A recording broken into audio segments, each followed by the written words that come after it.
Comenzamos con el episodio número 50 del Pan de Muerto Podcast. Y dice así: este es el Pan de Muerto Podcast, donde el terror sabe mejor. El único pan con 0 calorías y 100% de sugestión. Las almas en pena con pan son buenas. Y si aún no tienen su pan favorito, pausen el episodio y vayan por uno para ustedes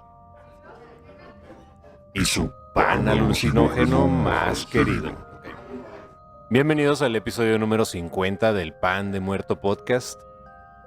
Es el especial de Halloween y esto no es un disfraz. Por fin me hice cristiano. No se crean, sí es un disfraz. Y me encuentro con Erandi Rodríguez para este episodio número 50. ¿Cómo estás, Erandi? Bien. Aparte de poseída. Bien poseída. Yo soy un exorcista y ella una poseída. ¿Y vamos a empezar o quieres agregar algo más? Quiero tu alma. No. El diablo quiere tu alma, por eso estás poseída tú. No quieres almas. El diablo es el que las quiere. Vida.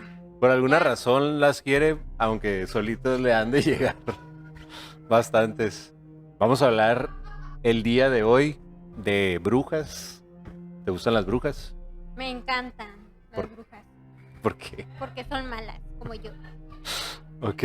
Y estamos celebrando el Halloween 2 días antes de Halloween porque es un Halloween que cae en lunes y ¿quién tiene tiempo de festejar Halloween el lunes? Nadie. ¿Verdad? Sí es. Cabe mencionar que el Halloween es una tradición druida. ¿Habías escuchado eso? Sí, claro. Y originalmente se llamaba Samhain, que es una banda metalosa ahí de Glenn Danzig, bastante buena. Samhain también. Sí. Ok. Pues arrancamos con el episodio número 50 y se llama La Casa de Brujas de Salem, o como la gente lo conoce a este tema, Los Juicios a las Brujas de Salem.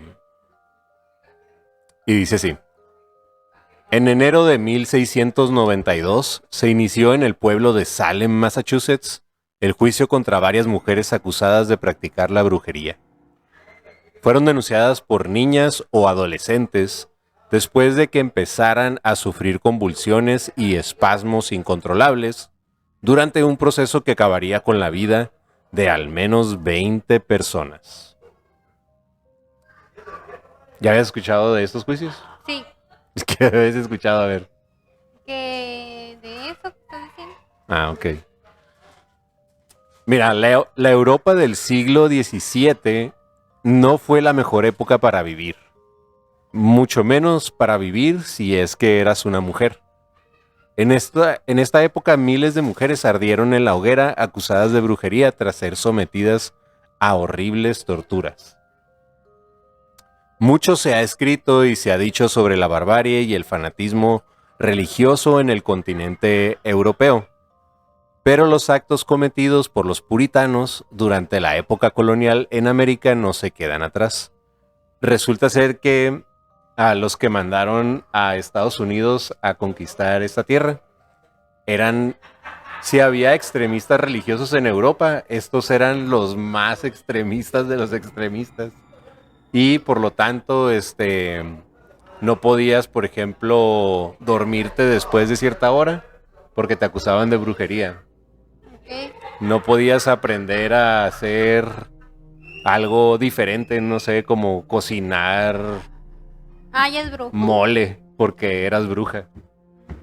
Y vamos a ver que esto, en lugar pues de ayudar a esta época a florecer, más bien dejó varias marcas ahí medio tétricas. Porque el extremismo religioso nunca es bueno. Como todo. Nada en los excesos es bueno. Excepto el pan de muerto. Excepto el pan de muerto con el tarro oficial del podcast. El año de 1620, los primeros colonos procedentes de Inglaterra y Holanda llegaron a las tierras de Nueva Inglaterra. Conocidos como los padres peregrinos, fueron quienes fundaron las primeras colonias como Connecticut, Boston y Springfield. Springfield como el de los Simpson. Ujú. En aquellas tierras donde vivían los indios moicanos Pocumtuck o Massachusetts, se produjeron cerca de una veintena de casos de brujería, aunque el más recordado por lo impactante de su crueldad fue el que tuvo lugar en el poblado de Salem en la colonia inglesa de Massachusetts.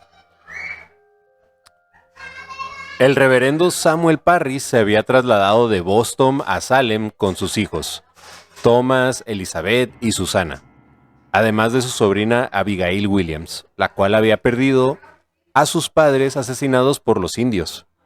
Junto a ellos vivía una esclava llamada Tituba, junto con su marido John Indian, la cual se encargaba del cuidado de los niños. El reverendo Parris vivía obsesionado por ganarse el amor de Dios y el respeto de los habitantes de Salem, pero su escasa habilidad en el trato a su familia, a la cual le imponía una férrea disciplina, y su carácter desconfiado y arrogante, le hacían sentirse señalado y acosado por sus vecinos.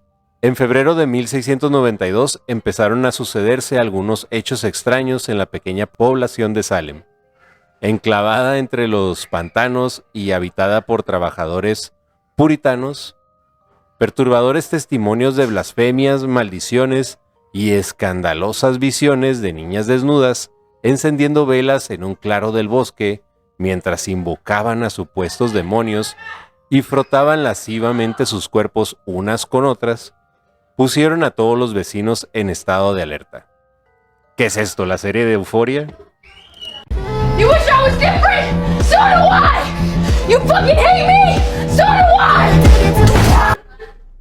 A Tituba, la esclava negra de la familia Parris, le gustaba contar historias misteriosas a las hijas del reverendo y a sus amigas, así como practicar viejos rituales vudú, cosa que no tiene nada de malo hasta que mediante el ritmo caribeño de los rituales de vudú comienzan a mover sus caderas y entonces eso sí es obra del diablo. Bend over, practice for the work, gal brace, in position, gymnast, love the way that you whine and jiggle it.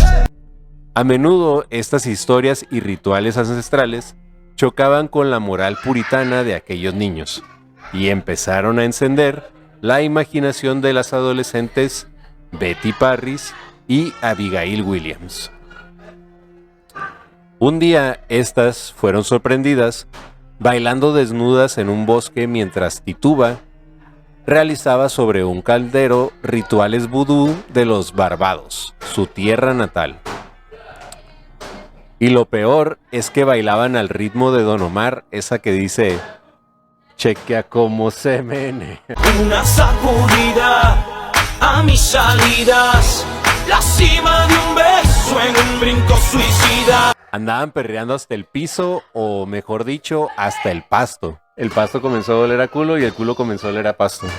Bueno, mejor seguimos. Según cuentan las crónicas de la época, las dos niñas empezaron a sufrir convulsiones en público, a pronunciar palabras y frases sin sentido, a estallar en llantos súbitos y sin motivo, y a tener comportamientos bestiales.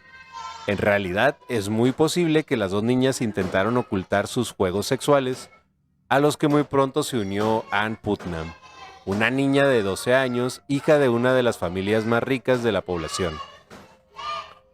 De hecho, Ann contó que una vez estando en el bosque, luché contra una bruja que quería decapitarme. O sea que aquello se convirtió en lo que actualmente es un Coachella.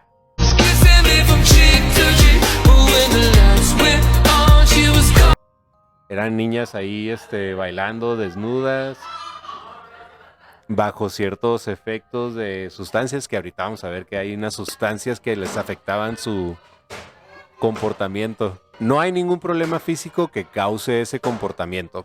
No hay dudas de que se trata de la influencia directa del demonio. Con estas palabras diagnosticaba William Griggs, al médico de Salem, a las niñas afectadas de tan extrañas dolencias. Toda la población de Salem, incluido el reverendo Parris, creían en las brujas y que éstas eran las causantes del extraño comportamiento de las jóvenes. Para evitar la horca, las niñas acusaron a Tituba de iniciarlas en ritos satánicos. No deja de ser curioso que el método usado para confirmar el caso de brujería de las dos niñas fuera que el marido de la esclava, John Indian, fíjate lo que tuvieron que hacer para saber si eran brujas o no.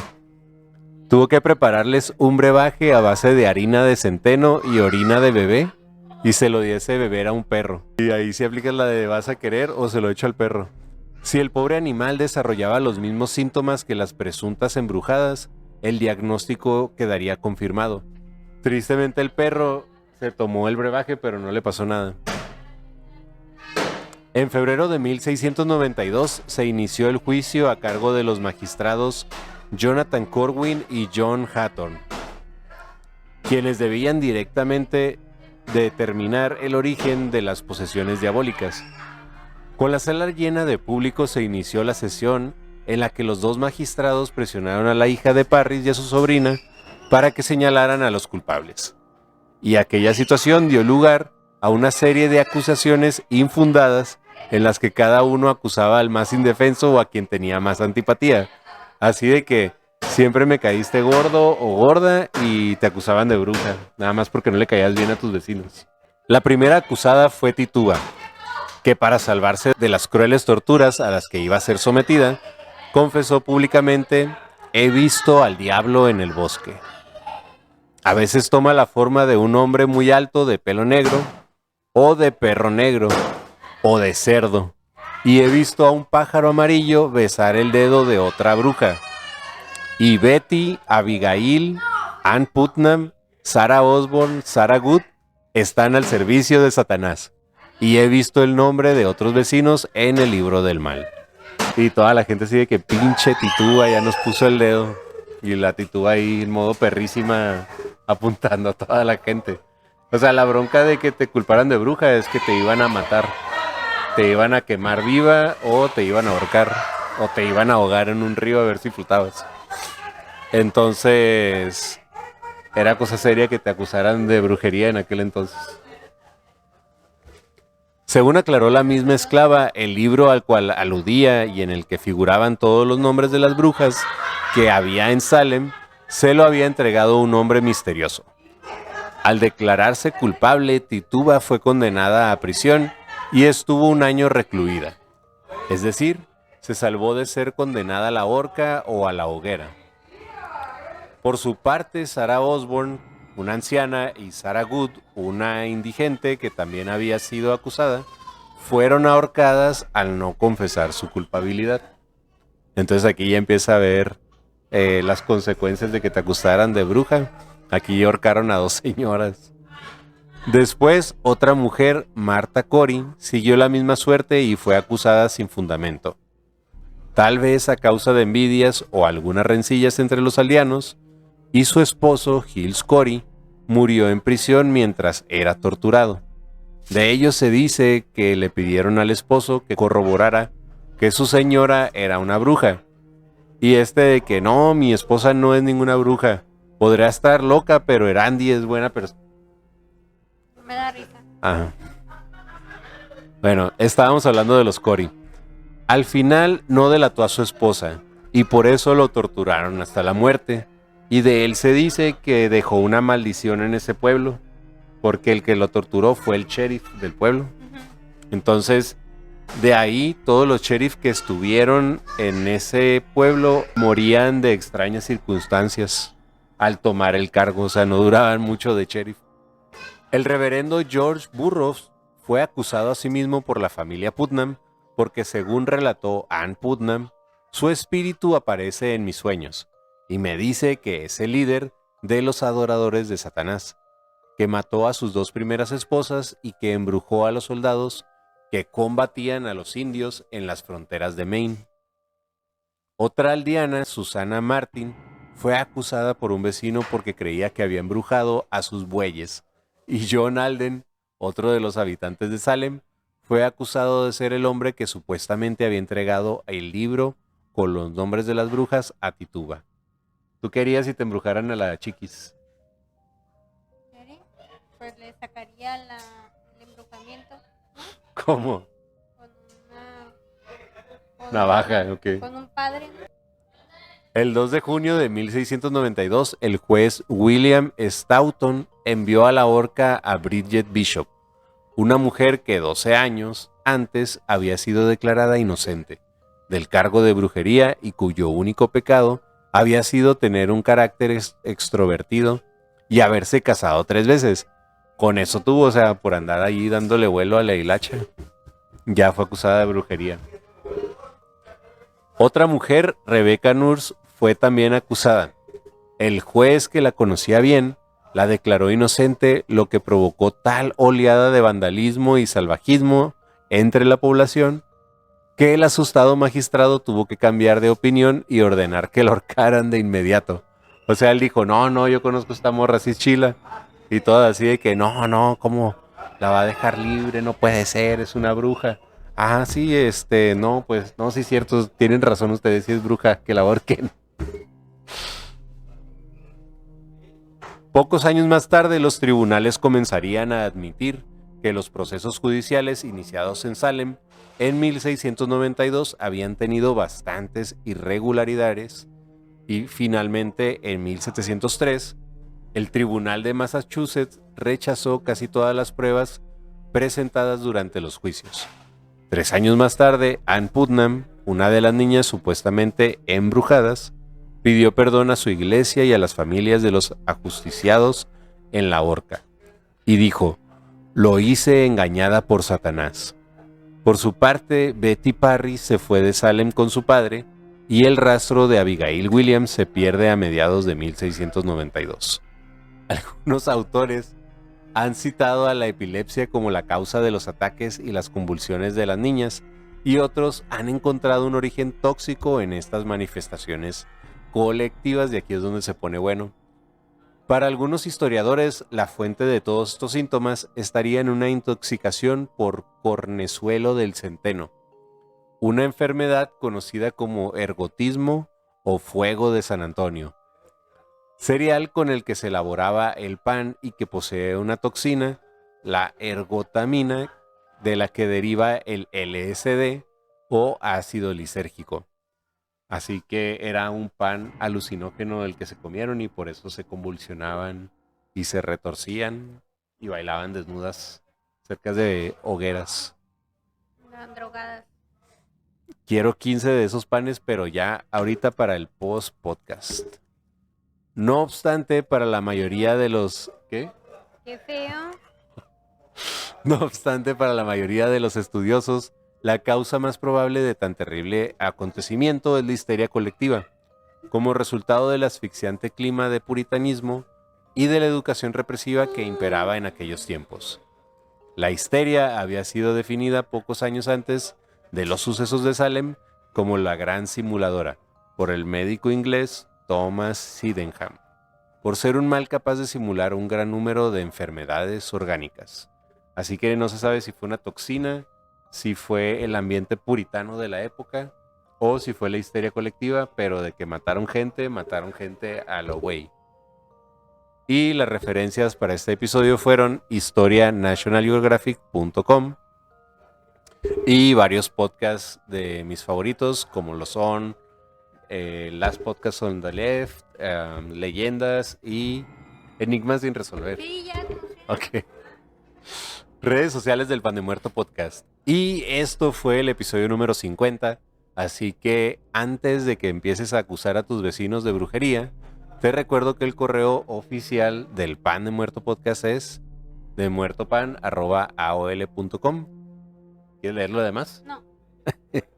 En TikTok, en Facebook y en Twitch estoy como Pan de Muerto Podcast. En YouTube y en Instagram como Pan de Muerto TV. Y lo más nuevo es el grupo de Facebook de nombre Pan de Muerto Podcast, memes, comedia, historias de terror y más. Por mi parte esto fue todo. ¿Quieres dar tus redes sociales? No. Saludos. Nada, nadie. Esto fue todo. Pónganse a bailar bichis alrededor de un caldero. Y si es así, inviten, no sean gachos. Hasta la próxima semana. Hail Satan. Por fin.